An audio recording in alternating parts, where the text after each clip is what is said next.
Oke guys, welcome back to Crypto Indonesia bersama gue Toshi, di mana kita akan membahas segala sesuatu yang berhubungan dengan cryptocurrencies dan blockchain.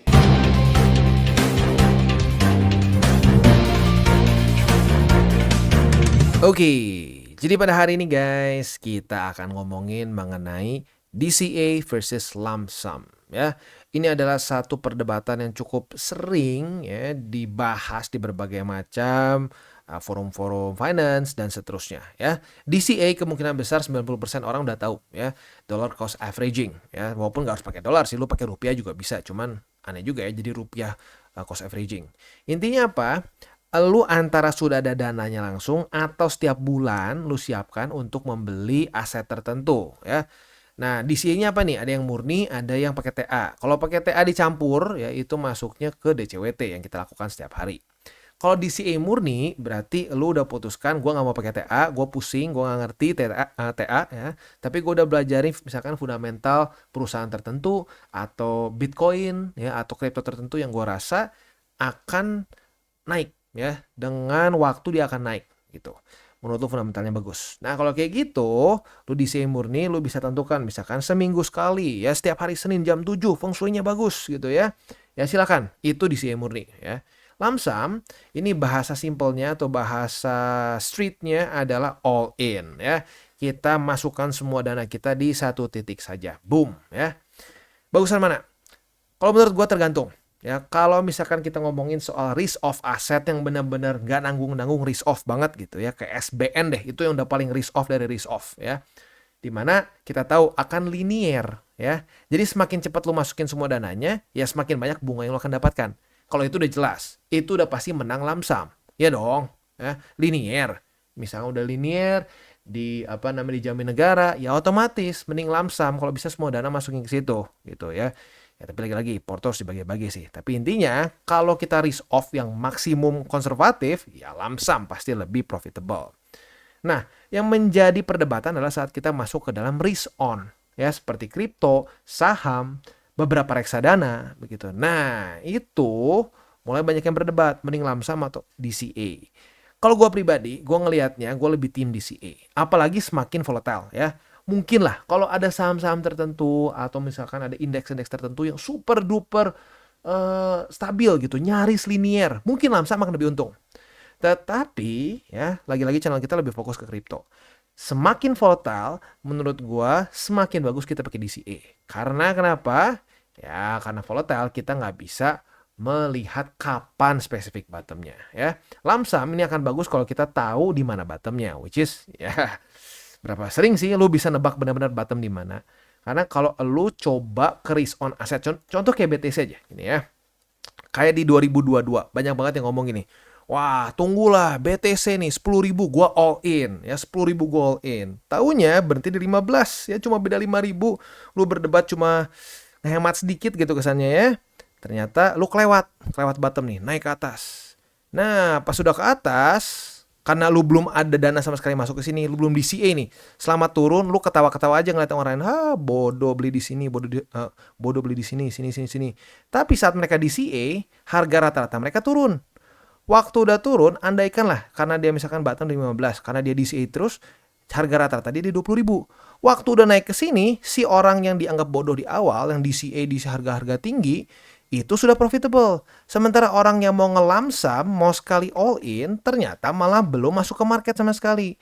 Nah, itu bisa kena psikologisnya. Waduh, yang kemarin gue bilangin bodoh, beli-beli di harga tinggi, udah profit nih. Waduh, gue gak boleh ketinggalan nih. Dia beli, pam, dia all in di sini. Waktu all in turun. Nah, waktu turun dia panik. Aduh, kok turun ya? Aduh, nggak apa deh. Naik lagi tuh, aman-aman. Waduh, turun membuat lower low. Wah, TA-nya kacau nih. Cut loss. Naik lagi. Nah, itu yang makanya kalau gue pribadi, gue lebih tim DCA kalau ke aset volatile. Dan kripto tentunya sangat volatile. Maka dari itu, gue pribadi adalah tim DCA. Ya. Mungkin kalau misalkan kita ngomongin lain, SBN ya gue lump sum. Kalau bisa ya masukin jebret sekali gitu ya. Dan keuntungan juga dari DCA adalah apa? Ya lu kan berpenghasilan misalkan per bulan dibayarnya ya. Kalau di per bulan dibayarnya berarti lu bisa menyisihkan. Setiap bulan gue mau menyisihkan berapa belas persen, berapa puluh persen tergantung lu ke kripto, saham, dan seterusnya. Dengan kayak begitu, ya mau sebenarnya secara nggak langsung lu melakukan DCA gitu ya. Jadi makanya kalau gue pribadi melakukan DCA. Nah, jadi itu ya. Kalau ada orang masih nanya, "Bang, kenapa nggak all in aja?" Ya, kalau all in di sini senyum. Kalau all in-nya lu misalkan di sini nih, taunya turun, lu panik cut loss, boro-boro senyum, yang ada tuh muka udah kayak apa, udah kayak lemon gitu ya, sepet gitu ya. Nah, jadi ya itu kenapa makanya gue bilang kalau ke aset yang volatile, sekali lagi nggak semua market ya. Kalau aset volatile, gue lebih prefer DCA. Nah, DCA-nya di mana nih? Salah satunya bisa lo pertimbangkan di Nexo. Nexo ini adalah suatu cryptocurrency exchanger yang sudah cukup tua juga. Dari 2018, berarti ini sekarang sudah tahun ke-6 ya. Udah lumayan lama juga nih ya. Berarti cuma beda kayaknya satu angkatan nih sama Binance. Gue lupa Binance 2017 atau 2018. Udah lumayan lama. Yang gue suka di sini adalah mereka ini ada insurance dalam custodial asset mereka di ledger dan di buck ya. Nah, detailnya ini kita akan bahas di belakang kenapa ini penting ya. Selain dari itu tentunya kita bisa melakukan banyak hal juga di sini ya. Contohnya kita bisa trade misalkan di sini ya, kita bisa buy crypto. Ini cocok buat orang-orang yang pengen misalkan DCA murni ya. Gue pengen DCA murni, Bang. Gue nggak, aduh TA tuh gue mumet liatnya, Bang. Nah, lo bisa pay-nya dengan apa nih? Bisa dengan USD, Euro atau GBP. Nah, tapi lo bisa pay asalkan dengan Visa, Mastercard, dan lain-lain. Lo tinggal pilih aja apa asetnya, BTC, Ethereum, dan lain-lain. Buy now, as easy as that. Ya.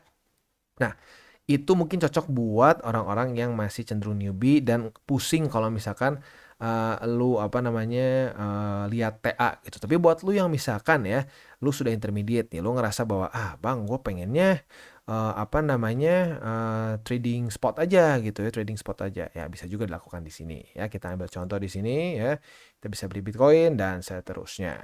Nah, oke. Jadi kurang lebih seperti itu ya. Selain itu juga di sini kalau kita lihat keuntungan lain dari Nexo adalah apa?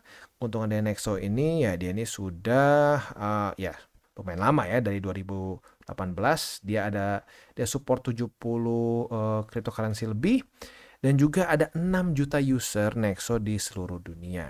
Dan transaksi sudah mencapai 130 miliar US dollars dalam 5 tahun ke belakang ya.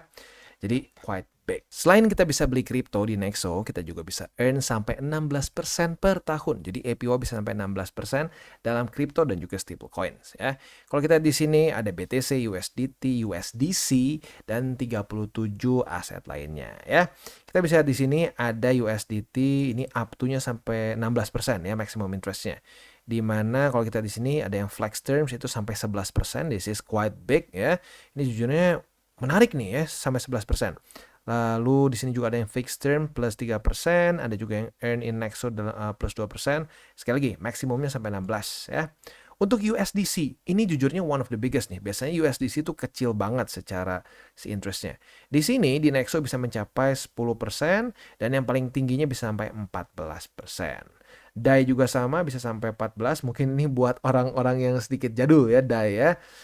Zaman ya jujurnya zaman gua sih ya. Ya, tapi orang-orang yang mungkin udah lumayan lama di kripto dan masih pegang DAI, ya di sini juga bisa ya, bisa mencapai 14% paling tingginya. Lalu True USD ada juga di sini, lucunya ada Euro juga ya. Ini spesifiknya gimana? I don't know sih, tapi ya kalau gua pribadi sih lebih ke ini aja ya, stablecoin seperti USDT, USDC, dan DAI. Nah, selain dari itu, Bitcoin di sini juga tinggi ya, mencapai 7% paling tingginya ya. Jadi buat lo yang tertarik punya Bitcoin ya, nganggur, pengen ngasilin yield ya bisa di sini. Ethereum, ini juga sampai 8% ya. Ini Nexo token 12% ya, otomatis ini dari mereka sendiri. Polkadot bisa mencapai 15 ya. EFX 8%, Cosmos 11%, dan cukup banyak lagi yang lain ya. Bahkan BNB uniknya ini flexible terms-nya mereka lebih tinggi daripada di Binance sendiri. Ini lumayan unik ya. Jadi lagi-lagi ini secara earnings-nya mereka ini cukup menarik ya. Jadi ini yang kita bisa dapatkan ya, macam-macam. Bisa dibilang banyak banget, enggak juga, tetapi yang gue suka adalah secara APY-nya menarik, cukup tinggi ya. Dan APY untuk Cardano juga yang paling tingginya mencapai 8%, berarti di atas dari Cardano Pulse, which is itu interesting ya kalau buat para pengguna Cardano. Nah, itu untuk earningnya ya. Selain dari earningnya juga kalau kita lihat di sini buat lo yang mungkin korporat nih ya atau lo pengen pakai prime brokerage, bisa juga di sini ya walaupun ya mungkin nggak terlalu banyak lah ya kalau itu langsung udah bentuknya institutional investor, biasanya mereka udah punya channel sendiri. Tapi I don't know, maybe jangan-jangan lo memang salah satu institutional investor yang pengen pakai, ya monggo silakan bisa ya. Nah, selanjutnya kalau kita juga di sini ada Nexo Card, tapi di Indo kemungkinan besar masih belum bisa. Lalu di sini juga bisa borrow funds ya, di mana di sini kita bisa meminjam kripto dengan ya tentunya apa namanya si dengan jaminan kripto lagi gitu kesannya ya. Nah, ini yang unik juga di sini mereka bisa sampai ada 0% interest ya. Nah, ini kalau mereka pakai loyalty program sih biasanya lu misalkan beli si token mereka dan seterusnya gitu ya.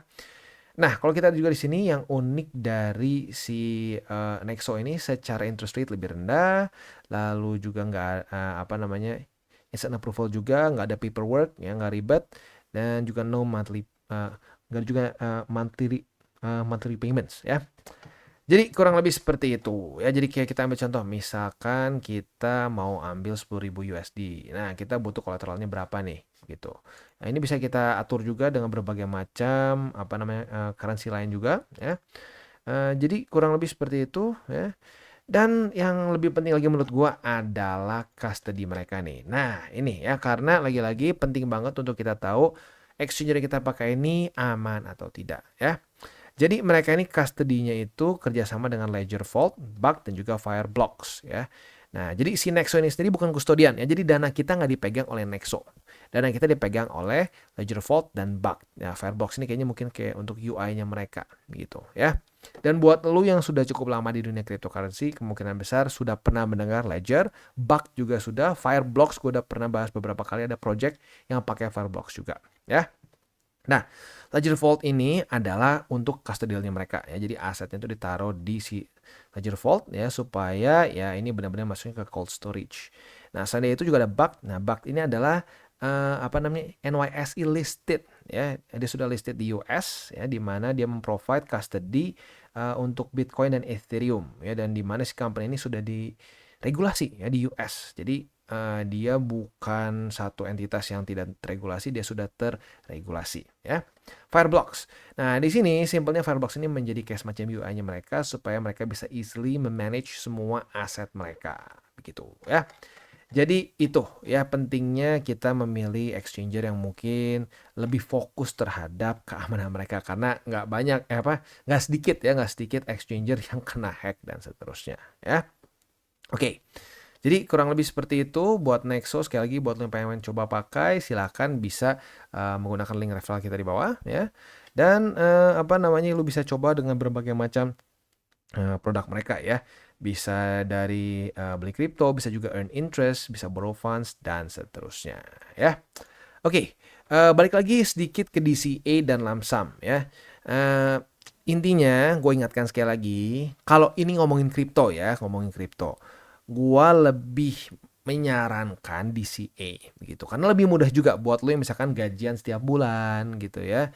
Lu enak gitu. Misalkan lu gaji 10 juta gitu. Lu udah misalkan ya kita anggap situasinya lu masih single gitu ya. Lu masih single, lu ngerasa bahwa oke, gua bisa menghemat dari misalkan gaya hidup yang tadinya ngafe setiap hari jadi ya ke kafe seminggu sekali atau 2 kali aja. Nah, gue bisa sisihkan misalkan dana dari penghasilan gue 20% atau 30% ke kripto. Nah, itu bisa lu bisa lakukan DCA begitu ya. Nah, kalau lump sum ya misalkan kalau lump sum berarti kan kemungkinan besar lo pakai seluruh tabungan lu gitu ya. Atau gimana gitu. Kalau misalkan kita ngomong setiap minggu ya berarti sama aja jatuhnya ke DCA ya. Berarti kalau lump sum lu pakai tabungan lu boom sekali tembak. Nah, kalau sekali tembak di kripto seperti yang gue bahas tadi ya. Ya enak kalau di sini. Kalau di sini lu panik cut loss yang ada malah berbusa gitu. Jadi makanya kalau gue pribadi lebih prefer di DCA saja untuk aset yang lebih volatile gitu ya. Nah, untuk gimana bisa melakukan DCA-nya secara berkala, lu bisa ngikutin DCWT yang kita sudah upload daily gitu ya. Oke, jadi kurang lebih seperti itu untuk video kita pada hari ini. Seperti biasa gue ingatkan, ini semua bentuknya adalah edukasi ya, bukan financial advice.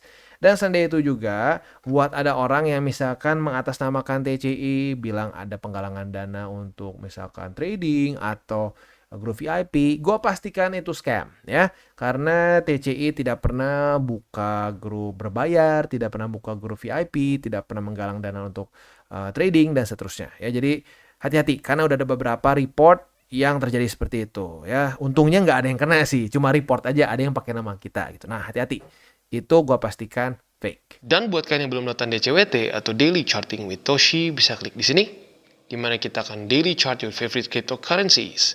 Dan buat lo yang mungkin masih bingung cara baca chart, candles, dan hal-hal mendasar lain, bisa juga klik di sini, ada tutorials with Toshi. Dan buat lo yang belum punya akun di berbagai macam exchanger, bisa cek link reflektor di bawah. Dan jangan lupa juga untuk join Telegram group kita, di mana kita bisa ngobrol-ngobrol santai mengenai dunia cryptocurrency secara dua arah. So jangan lupa untuk like, subscribe, click the bell icon, and see you on the next video.